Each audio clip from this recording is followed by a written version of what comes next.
अस्सलाम वालेकुम जी। इस लेक्चर के अंदर हम गूगल स्प्रेडशीट को यूज़ करते हुए स्कोर कार्ड जो है उसको ऐड करना सीखेंगे। मैंने यहाँ पे प्लस पे बटन पे दबाया, यहाँ से मैं इसे रीनेम करता हूँ और इसको बोल देते हैं स्कोर कार्ड। स्कोर कार्ड के अंदर भी हम सेम वही काम करेंगे, डेटा को इंपोर्ट करेंगे। तो ये मैं वही काम दोबारा से कर रहा हूँ जो मैंने पिछले लेक्चर्स के अंदर भी आपको बताया। तो यहाँ से हम ये वाला डेटा जो है इसको ओपन कर सकते हैं, वर्ल्ड पॉपुलेशन वाला डेटा भी ओपन कर सकते हैं, whatever data you would like आप इसे ओपन कर सकते हैं। करंट शीट के अंदर इसको हम ले आते हैं। सो ये हमारे पास टोटल पॉपुलेशन का जो डेटा है वो आ चुका है। आप अगर यहाँ पे क्लिक करें तो एक छोटी सी टिप अपने पास रखिएगा, ये जो स्क्वायर है इसके अंदर क्लिक करने के बाद यहाँ पे जब ये एरो आए डबल क्लिक करेंगे तो ये ऑटोमेटिकली अपनी विड्थ के हिसाब से सेट हो जाएगा। तो हमारे पास ये डेटा सारा आ चुका है, जब हमारे पास स्कोर कार्ड के लिए बनाने के लिए हेल्पफुल साबित होगा। हम इंसर्ट पे क्लिक करेंगे, चार्ट पे जाएंगे, चार्ट पे जाने के बाद यहाँ से हम सेलेक्ट करेंगे थोड़ा सा नीचे आने के बाद स्कोर कार्ड। तो ये हमारे पास स्कोर कार्ड चार्ट पड़ा हुआ है, ये मैंने यहाँ से सिलेक्ट कर लिया। अब अगला काम हमने क्या करना है, इसको सेट करना है कि ये किस तरीके से स्कोर कार्ड जो है वो शो करवाएगा। सो मैं यहाँ पे फर्टिलाइजर रेट और मीडियन एज हमारे पास दो ऐसी चीजें हैं जिसके अंदर हमारे पास मल्टीपल किस्म का जो डेटा है वो न्यूमेरिक फॉर्म के अंदर आ रहा है। सो ये की वैल्यूज हो सकती हैं, मैंने रिमूव कर देता हूँ यहाँ से।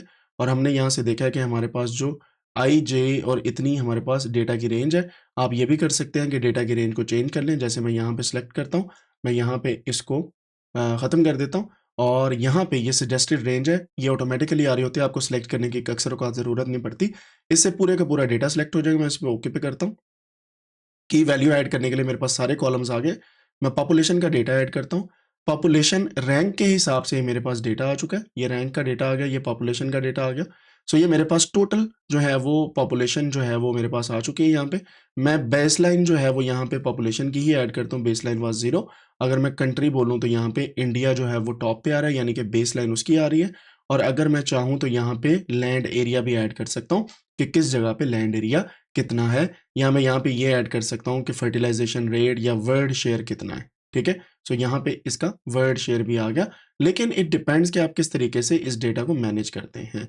सो यहाँ पे आप देख लें कि हमारे पास कंट्री जो है वो इस वक्त ये वाला चल रहा है, इंडिया।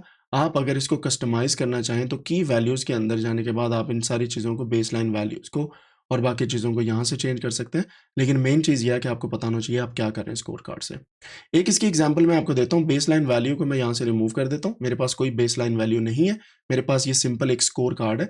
और ये मुझे क्या दिखा रहा है मैं आपको बताता हूँ। ये पॉपुलेशन के कॉलम, ये जो हमने पॉपुलेशन का कॉलम यहाँ पे रखा हुआ है, इसकी मुझे वैल्यूज दे रहा है। मैं इस पर क्लिक करके इसको एडिट करने के लिए डबल क्लिक करता हूँ, तो ये मेरे पास सेटअप पे जाने के बाद ये पॉपुलेशन का हमने ऐड किया। अब मैं क्या करूंगा, यहाँ पे इस एक फर्स्ट रो को एज ए हेडर यूज करूंगा, एग्रीगेट पे क्लिक करके ये सम आ जाएगा। ठीक है, सो 2024 के अंदर जो सम था of population that is around 8 billion. Billion क्यों है, क्योंकि यहाँ पे देखिए ये हमारे पास एक कॉमा ये 1000 का हो गया, ये दूसरा कॉमा 6 वैल्यूज का जो हो गया ये मिलियन, 9 वैल्यूज का बिलियन होता है, तो ये हमारे पास 8 बिलियन है। ठीक है, अक्सर औकात आपने मैथमेटिक्स की क्लासेस के अंदर ये चीज़ पढ़ी होगी। अच्छा, ये वाली चीज़ होगी। फिर इसके बाद ऊपर आपके पास आ रहा है इसका लेबल। अब आप लेबल को खुद से चेंज भी कर सकते हैं और लेबल को खुद से चेक भी कर सकते हैं। जैसे मैं कस्टमाइज़ के अंदर जाता हूँ, यहाँ पे ये टाइटल टेक्स्ट है, मैं यहाँ पे लिखता हूँ टोटल वर्ल्ड पॉपुलेशन। ठीक है, नाउ इट मेक सेंस कि टोटल वर्ल्ड पॉपुलेशन है जो मेरे पास इस स्कोर कार्ड के अंदर आ रही है। ठीक है, अब ये देखें, ये मैंने एक कॉलम को अपने आंखों में या अपनी जो है वो डेटा के अंदर देखते हुए बनाया, जो सी कॉलम है यानी कि पॉपुलेशन का, और उसका मैंने सम यहाँ पे प्रिंट किया। अगर मैं एवरेज प्रिंट करूंगा तो ये एवरेज आएगी। यहाँ पे ये है जनाब 34 मिलियन ऑन एन एवरेज है। काउंट हमारे पास 234 कंट्रीज है। मैक्सिमम हमारे पास ये वैल्यू है।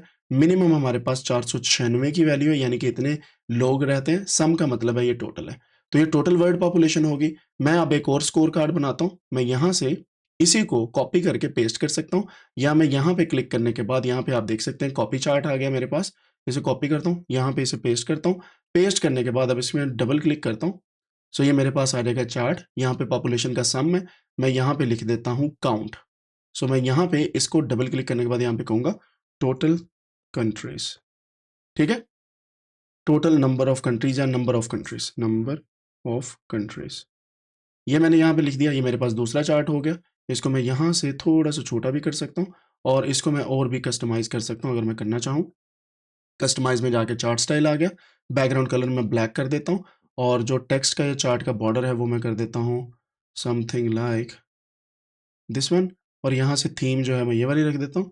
और आप देख सकते हैं कि चार्ट का बैकग्राउंड कलर मैंने चेंज किया, लेकिन टेक्स्ट का कलर जो है वो आप अपनी मर्जी से, की वैल्यू की मर्जी से कर सकते हैं। जैसे मैं यहाँ पे इसको मैं कर देता हूँ वाइट, और बेस लाइन वैल्यूज़ जो कलर है उसका मैं कर देता हूँ फॉन्ट का जो है हमारे पास absolute change, base line value हमने डाली नहीं है, तो chart axes and tables, number of countries, automatic theme default रखी हुई है हमने, एंड यहाँ से इसको मैं वाइट कर देता हूँ। सो नाउ यू सी कि ये टोटल नंबर ऑफ कंट्रीज़ हैं और ये हमारे पास पॉपुलेशन आ गई। अब आप देखिए कि मैं कर क्या रहा हूँ यहाँ पे, 2 मैंने स्कोर कार्ड्स ऐड कर दिए यहाँ पे, और स्कोर कार्ड को इस तरीके से यूज़ किया जाता है। अब मैं इसको दोबारा से यहाँ पे क्लिक करने के बाद इसे कॉपी करता हूँ चार्ट को, और यहाँ पे इसे पेस्ट करता हूँ। ये मेरे पास अगला चार्ट बनेगा यहाँ पे। इसको मैं थोड़ा-सा इसके बराबर कर लेता हूँ। डबल क्लिक करने से बाद यहाँ से काउंट की बजाय मैं यहाँ पे एवरेज जो है वो वैल्यूज़ ऑफ पॉपुलेशन यहाँ पे रख लेता हूँ, व्हिच इज़ दिस वन, और आपको पता चल जाएगा अभी। इसको मैं डबल क्लिक करता हूँ तो यहाँ पे कहता हूँ एवरेज पॉपुलेशन ऑफ कंट्रीज़, ठीक है? एवरेज पॉपुलेशन ऑफ कंट्रीज़, यहाँ पे मेरे पास वो आ गई, और इसका बैकग्राउंड कलर हम यहाँ से चेंज कर देते हैं just to make it kind of fair. So मैं इसका थोड़ा-सा जो है वो लाइट, नहीं लाइट नहीं बल्कि डार्क बट डिफरेंट कलर रखना चाहूँगा, समथिंग लाइक दिस, ताकि आपको पता हो कि ये किस तरीके से जो है चार्ट जो है वो बन रहे हैं। और अगर आपने गौर किया हो तो यहाँ पे हमारे पास जैसे मैं इसको बड़ा करता हूँ ना, सो वो थोड़ी-सी वैल्यू जो है वो ऊपर आ जाती है। सो आप यहाँ से इसको एडिट कर सकते हैं। अगर आप चाहें तो की वैल्यू जो है उसको यहाँ से फ़ॉन्ट कलर भी चेंज कर सकते हैं, साइज़ भी चेंज कर सकते हैं। जैसे मैंने यहाँ पे 20 कर दूँ तो ये आ जाएगा, 36 कर दूँ तो ये आ जाएगा, और मैं ऑटो रखूँगा तो ये ऑटोमेटिकली चेंज होगा with the width of the box, ठीक है? सो यहाँ पे ये हमारे पास स्कोर कार्ड इस तरीके से बनते हैं, और ये हमें बहुत हेल्पफुल साबित होते हैं जब किसी कंपनी के अंदर हम किसी डेटा को ऑटोमेटिकली यहाँ पे रख रहे होते हैं। इसका फ़ायदा क्या है? इसका फ़ायदा ये, जैसे मैं यहाँ पे कोई चेंज करूँगा, जैसे मैं ये इसका 1 उड़ा देता हूँ पहले वाला, तो ये ऑटोमेटिकली मेरा स्कोर कार्ड यहाँ पे अपडेट हो गया। दोबारा से देखिएगा, इस वैल्यू के पीछे 1 है, मैंने लगाया, ये ऑटोमेटिकली मेरा स्कोर कार्ड अपडेट हो गया। अगर मैं ये 1 उड़ा दूँगा, यू विल सी कि यहाँ से स्कोर कार्ड मेरा जो है वो ऑटोमेटिकली अपडेट हो रहा है, ठीक है?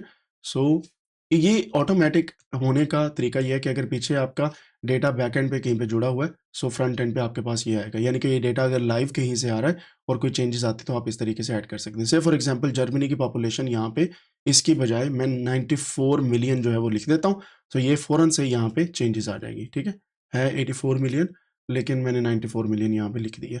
सो पाकिस्तान की कितनी अगर आप देखें 251 मिलियन है। सो 84 एंड 251 अच्छा खासा फ़र्क है। This is how you can play with the data, और आप इस तरीके से उसको शो भी करवा सकते हैं। ठीक हो गया जी, ये था स्कोर कार्ड। होपफुली आपको पसंद आया होगा लेक्चर। फॉलो करना ना भूलें, सब्सक्राइब करें, and see you in the next one.